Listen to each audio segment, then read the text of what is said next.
बिस्मिल्लाहिर्रहमानिर्रहीम, अस्सलाम वालेकुम, वेलकम टू माय चैनल दावत इस्लाम। मैं हूं आपका दोस्त शफकत अली ऑफिशियल। उम्मीद करता हूं कि आप सब लोग ईमान के आला दर्जे पे होंगे। सूरह यूसुफ की आयत नंबर 77 का तर्जुमा। उन भाइयों ने कहा, ये चोरी करे तो कुछ ताज्जुब की बात नहीं, इससे पहले इसका भाई यूसुफ साम भी चोरी कर चुका है। यूसुफ साम ने उनकी ये बात सुनकर पी गया, हकीकत उन पर न खोली, बस जेरे लब इतना कहकर रह गया कि बड़े ही बुरे हो तुम लोग। मेरे मुंह दर मुंह मुझ पर जो इल्जाम तुम लगा रहे हो उसकी हकीकत खुदा खूब जानता है। सूरह यूसुफ आयत नंबर 61। ये उन्होंने अपनी खुफत मिटाने के लिए कहा, पहले कह चुके थे कि हम लोग चोर नहीं है, अब जो देखा कि माल हमारे भाई की खुर्जी से बरामद हो गया है तो फौरन एक झूठी बात बनाकर आपने आप को उस भाई से अलग कर लिया और उसके साथ उसके पहले भाई को भी लपेट लिया। इससे अंदाजा होता है कि हजरत यूसुफ साम के पीछे बिन्यामीन के साथ उन भाइयों का क्या सलूक रहा होगा और किस बिना पर उसकी और हजरत यूसुफ साम की ये ख्वाहिश होगी कि वो उनके साथ न जाए। सूरह यूसुफ की आयत नंबर 78 का तर्जुमा।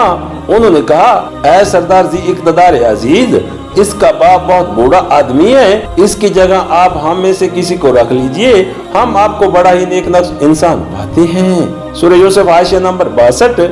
यहाँ लफ्ज अजीज हजरत यूसुफ साम के लिए जो इस्तेमाल हुआ है, सिर्फ उसकी बिना पर मुफस्सिरीन ने कियास कर लिया कि हजरत यूसुफ साम उसी मनसब पर मामूर हुए थे जिस पर उससे पहले जुलेखा का शोहर मामूर था। फिर उस पर मजीद किस्सात की अमारत खड़ी कर ली गई कि सबका अजीज मर गया था, हजरत यूसुफ साम उसकी जगह मुकर्रर किए गए। जुलेखा अरसल 9 मुआज़े के जरिए से जवान हो गई और शाह मिस्र ने उससे हजरत यूसुफ साम का निकाह करा दिया।